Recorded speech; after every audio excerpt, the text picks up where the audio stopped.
Let's go now to how Australian Jews are coping at the moment, given those protests we saw in Sydney last night and, of course, protests too tonight in Melbourne. Joining me now from Sydney, the Co-Chief Executive Officer of the Executive Council of Australian Jewry, Alex Ryvchin.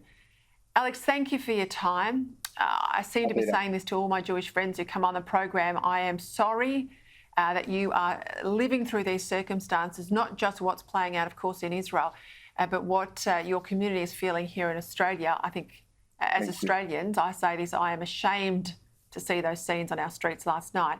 I couldn't fathom this morning, as I watched it all play out, how on earth the police had allowed this protest to move from the Sydney Town Hall area and go down to the Opera House. I thought this is just going to spark a confrontation. Surely supporters of Israel, not just Jews, but many others would be down there trying to seek some solace in the moment that the Opera House was lit up. We find out today that there was no approval for this protest, yet the police were arresting a man with a Jewish flag, an Israeli flag, yet the bile and the venom coming out from the protesters about your community was allowed to continue, and not one protester, pro-Hamas protester, arrested.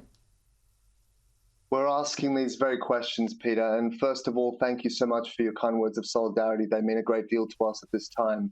But you're absolutely correct. I mean, the whole thing was a mess. It was bungled. It's one thing to permit people to assemble and to protest in a free society, but there was absolutely no reason why they needed, as you said, to march from Town Hall to the Opera House. And what it did was it created a scene which is frankly a national embarrassment, where you now have images projected around the world of this rabble of vicious men chanting and lighting flares and calling for the gassing of my people at the footsteps of our most iconic monument. It's abhorrent.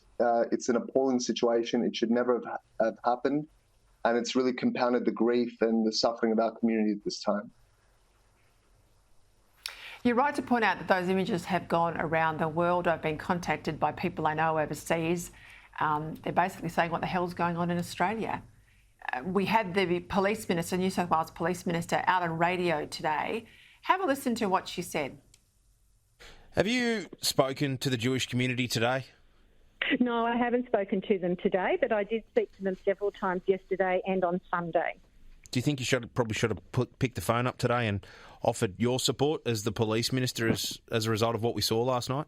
Well, I'll certainly be speaking to them about the vigil that they're having later in the week, just, to ensure that we have security there for that as well, have the police there. But look, the Jewish Board of Deputies... Given she was forced to admit that there was no approval given for this protest, given that yesterday we didn't know what they were going to say, today we know what they said, to not call anyone from the Jewish community, I find that extraordinary.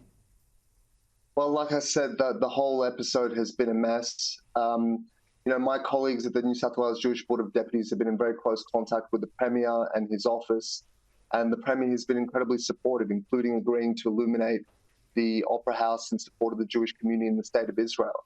But I think to a large extent, everyone in the government and in the police has been perhaps blindsided by the extent of the venom and the hostility that we've seen. I think people underestimated that so many people, so many of our fellow Australians would be moved to protest in support of mass atrocities committed abroad. And I think that's taken everyone a little bit by surprise. I think you're being kind there, Alex, because we saw a preacher very clearly on camera in Greenacre on Sunday night in Tony Burke's own electorate. I might add, Tony Burke, the federal MP frontbencher, has not directly condemned that preacher. I think that would have said to anyone in a security intelligence agency, if they're doing that in Greenacre on Sunday night, we better be on notice across Sydney the following night, particularly given the Opera House. But I reported here last night on the show, Alex, the line coming out from officials that it's the Jews who needed to stay home. The Jews had to stay home. And that's perhaps the saddest, most repugnant aspect of all this, that the mob has prevailed. That the ones who are threatening and harassing and spreading racial hatred in our streets were able to hold the day. And peace-loving citizens of the Jewish community were told to keep out of our own CBD. Jewish Australians from Sydney weren't able to access our own city centre. it's an extraordinary state of affairs. Are you getting enough support for security around your schools and synagogues? Are people feeling safe in their suburbs? Well, it's a very difficult time, and speaking to a lot of my friends and family in the community, people are afraid. And seeing these scenes of people chanting, "Gas the Jews," these enthusiasts for mass rape and murder, it has spooked and frightened the community. There's no doubt about it. I mean, we've been dealing with security challenges of various varieties for a long, long time. I don't have to tell you about the state of our schools and our synagogues and the security measures that are permanently in place. No. We face threats on a regular basis, most of which aren't reported in the press. But we're confident in our ability to secure the community. We're confident in the police as well. But as I said, I think we've all been somewhat startled by the depth of loathing and hatred in our midst from our fellow Australians.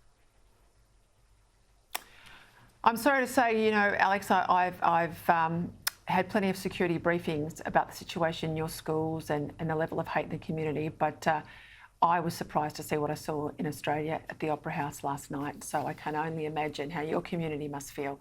Thank you for your time tonight.